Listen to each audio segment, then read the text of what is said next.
So yun, okay. KJX, kamusta kayong lahat? So discuss natin to. Ito yung sinasabi natin, mga idol, no? So, kung titignan nyo kumbaga may papakita lang ako sa inyo, then, ito kasing telegram na to is i-disband ko na to, no? Ito yung telegram natin before, pero kaya makikita nyo, iniba ko na yung name, no? So ito, i-disband ko na yan at gagawa tayo ng panibago. Uy, laki ng profit ni paring Chemay. Nice, nice one. So, ganito yung mga ayokong mangyari sa Telegram natin. For example, yung mga ganitong klaseng TA. Ang gusto ko sa Telegram natin, i-improve natin. Bakit natin kailangan ng ganitong token? Bakit tayo maglo-long position? Bakit tayo mag-short position? Gusto ko yung pag gumawa ko ng Telegram is okay siya, no? Kumbaga bago tayo magbigay ng signal, bago tayo magbigay ng spot signal, yung na-explain natin maigi, no? So parang ito, no, kung mapapansin nyo, no? Okay, short tayo, walang maglulong, short tayo, pero hindi mo alam kung ano yung ibig sabihin nung short and long. So kung mapapansin natin, hindi ko makita kung ano yung TA niya dyan, no? Hindi ko makita kung ano yung TA niya. Ano ba yung na-break? Ano ba yung naka-symmetrical triangle ba to? Or what? Diba? So, ito yung ayokong mawala sa atin, no? Ayokong mawala to, mga idol. Ito yung gusto kong mawala sa bagong Telegram natin. Ang gusto ko doon, nandoon yung talagang once na nagbibigay tayo ng TA is naka-filter talaga. No, once na nagbigay kayo ng TA doon at pag pumasok kayo sa Telegram natin, nagbigay kayo ng TA ng walang technical analysis, automatic i-delete ko lahat 'yon. No, ang gusto ko yung may matututunan tayo sa TA at nakikita natin na kahit na magkamali yung TA na 'yon, at least alam natin, no? Alam natin kung saan nagmula yung TA na 'yon. Hindi tayo magbibigay ng TA short kayo, basta short kayo, walang maglulong. Yung mga ganon. Hindi natin kailangan ng mga ganong TA, okay? So next, punta tayo sa BTC. Okay, ito yung sinasabi natin kahapon, need to break 102K. Okay, ito yan. So itong area na yan, to, no? Pero ito para sa akin, nilagay lang natin tong area na to kasi ang gusto natin mangyari na yung 1 day time frame is nandirito sa taas, kaya lang hindi nangyari. No, kailangan ma-break muna yan. So, kailangan ma-break muna tong area na to, tong 101, tsaka yung 102. Pero ang tingin ko dyan, yung 102 talaga. Yung kailangan i-break. This one. Ayan. Ito. Okay. So, yan. Sana yung candle natin tomorrow is matapos dyan. Or lumipad pa. Parang ganito. Parang ganitong candle. Okay? So, ayan yung tinitingnan natin, KGX, no? Yung mga ganyang klaseng TA, yung mga ganyang klaseng support. Nasa 1 day time frame ako, wala ako sa 1 week time frame, wala ako sa 4 hours time frame, no? Nasa 1 day time frame tayo. Sa 1 day time frame kasi, ay sa 4 hours time frame kasi, kung makikita nyo, cap na yan, no? Pero wala pa rin, no? So dito tayo pupunta sa 1 day time frame. Ang kukunin natin dyan, ito, para sa akin, ito na yung resistance mo Kasi una, 1, 2, 3, 4, 5, 6. 6 na nga yan 6 na yung dinaanan niya. I think confirm na yan. Na yan yung isa sa pinaka-resistance mo and itong pinaka-102. Bago tayo pumunta kay 104 and 105. Okay? Diyan muna tayo. And then dito, once na pumalo yan, no? Bumagsak yan sa area na yan, etong 99,300 something, once na bumaba siya dyan or 99, no? Kasi level lang naman hindi, wala kasing sakto talaga di ba? So, basta pumalo sa ganyang numero, mga idol, no? Possible once na mag-end dito yung mismong candle, possible baka biglang doon tayo magi-start mag-drop, mga idol, no? Pero wala tayo sa 90k agad wala tayo sa 90k agad. So kailangan lang natin ng bagong support, itong area na to, itong area na yan, itong area na yan. Basta I think 94 muna. Matibay ang 94 support, no? Matibay ang 94 support. Kumbaga, yun nakaraan, yun yung binabasag, hindi mabasag-basag, mga idol. Okay? So ngayon, kung mapapansin natin, meron tayong nakita dito na token ni President Donald Trump, no? So ang token niya is Link.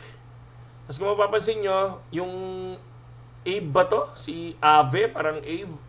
Tapos ETH, no? Kung mapapansin nyo, puro altcoins yung hinohold ni Pres Donald Trump, no? So, ibig sabihin, kung ako naman yung tatanungin mo, kung wala naman akong malaking pang-invest, di ba?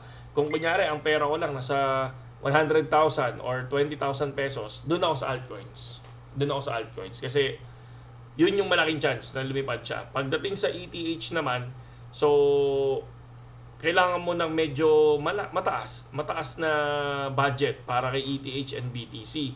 Pero nasa inyo naman. Kung ayaw nyo naman mag-spot, pwede naman mag-future. Doon yung leverage para at least, di ba, yung times, di ba, yung times na sinasabi. Pero high risk naman yon kesa doon sa spot, okay? So, ito yung ating token ngayon, mga idol, no? Tulad ng sinabi ko, everyday, kailangan ipakita ko yan. Kaya sa Facebook natin, kung mapapansin nyo, marami akong post, okay? No? Sabi ko nga sa inyo, walang masama sa overpost, okay? Walang masama sa overpost. Okay, nagready ako for future, mga idol, no? Bakit ako nagready for future? Kasi gagamitin ko to para doon sa 4,100 ETH, no? Yan yung gagawin natin puhunan, maglo-long position tayo doon. So far, nakatenga lang muna tayo, and ang ating spot ngayon, papakita ko lang, is ETH tayo, mga kapatid. Pumasok na ako sa ETH kanina, and ang profit ko na kay ETH ay 4,030. Okay? So ayan, makikita nyo naman. So wala na yung isang profit natin na malaki doon kasi nga is FTM nga, tingnan mo, nag plus 200 oh. Kulit nito. So ayan. So kung mapapansin nyo, bago na to, no? Bagong investment na natin yan. So total profit natin kay ETH is 160. Eto na yan, no? Pinagdugtong na natin yung puhunan and profit natin. And then, pero hindi. Sa iba kasi meron pa yan eh. Yung sa Gala, sa Ron Token, yung sa Phil, di ba? Sa Phil kasi kahapon 16K ang profit, kaya lang bumagsak pa siya ng 9K. So, dun na ako nag-TP, and then lumipat na tayo ngayon kay ETH. Nag-all-in na ako kay ETH, which is spot. Ito naman yung ginagawa ko. Sabi ko nga sa inyo, ibabalik ko din siya sa ETH. Kaya lang, mas malaki naman na yung puhunan natin. Kasi nilaro ko siya eh. Di ba? Napansin niyo naman yung laro, di ba? Ito yung laro oh. Ayan. Plus 2A. Pero yung nakaraan, ito siya. Di ba? Kung mapapansin niyo, pinapost natin yan ah. Daily, eh. Katulad dito, ito yung pinaka-profit natin kay Phil is 10K. Ayan, kitang-kita nyo naman, di ba? Okay?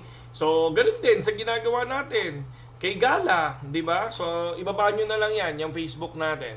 No? And then, balik tayo ngayon sa TA natin kay BTC. Ulitin lang natin. Ang pinaka-resistance natin, mga Lodi, ay itong area na to. Okay? Si 100, 170 and 102. Pero sa 102 na tayo, mga idol, no? Ginuhitan lang natin. Ang gusto lang kasi natin, ang next candle is nandirito sa area na to. Okay? So far, maganda naman yung takbo ni BTC. Punta naman tayo kay ETH. No, ito lang muna, no? Kasi sa totoo lang, yung sa mga altcoins, no, once na lumipad si BTC, di ba, lumilipad na rin sila. No? Pag bumagsak, ang laki din ng binagsak, di ba? So, tendency, nakapokus muna ako sa TAK BTC kasi ito yung isa sa dapat na nababantayan. So far, okay naman yung takbo ni ETH. Kaya lang, wala akong 2 weeks time frame. Sa 2 weeks time frame kasi, kung mapapansin nyo, nakakap na siya, mga idol. Ito, going to, kahit pa paano, going to cap na rin naman to. So kaya lang, tinitingnan lang muna natin yung daily candle nito and 4 hours time frame. So marami nagsasabi, babagsak daw si ETH ng 3,700, no? So tingnan muna natin kasi ako medyo maraming pumapasok ngayon, no, sa crypto. Ito, katulad nito, 'di ba? Bullish Bitcoin ETF now seen inflows for 11 trading days in a row, no? 4.B. 'Di ba? Kung papansin mo, meron din news sa ETH, no? Nakalimutan ko lang i-post, kaya lang nakita ko kanina 'yun sa Watchers Guru tsaka sa Twitter, mga Lodi, no? So, ayan lang. Yan lang naman yung pinaka gusto nating sabihin ngayong gabi. No, tingnan natin kung ano yung magiging galaw ngayong alas 10, no? Sa pangyayari ngayon is Huwebes, tomorrow is Friday, no? Friday hindi kasi ang Friday sa kanila, Saturday sa atin. 'Di ba? Parang 'yon. So, tingnan natin kung ano mangyayari tomorrow. Pero ako, yun ang TA ko talaga kay BTC. And kapag gumawa tayo ng Telegram, yun yung ano natin, ha. Yun yung babaguhin natin. Ang gusto ko para maging safe tayo, para at least yung winning rate natin is okay, no? Hindi yung basta nang muhula na lang tayo. Okay? O kasi yes or no lang naman 'yan eh. 'Di ba? Pwedeng tumama siya, pwedeng hindi. 'Di ba? Ako din, pwedeng tumama din ako, pwedeng hindi. Pero Mas gusto ko naman matalo ng inaral ko kaysa yung matalo ako na naglagay lang ako ng ganun. Okay? Na parang nanghula lang ako. Okay? So, yun lang yun.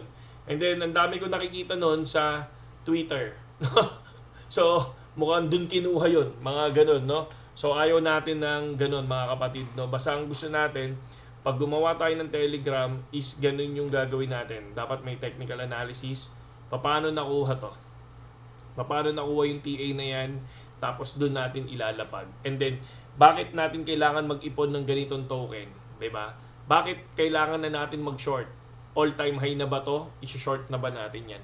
So, yun yung gusto ko pag gumawa tayo ng Telegram. Kaya yung Telegram na yun, hindi na ako nagpi-PM doon.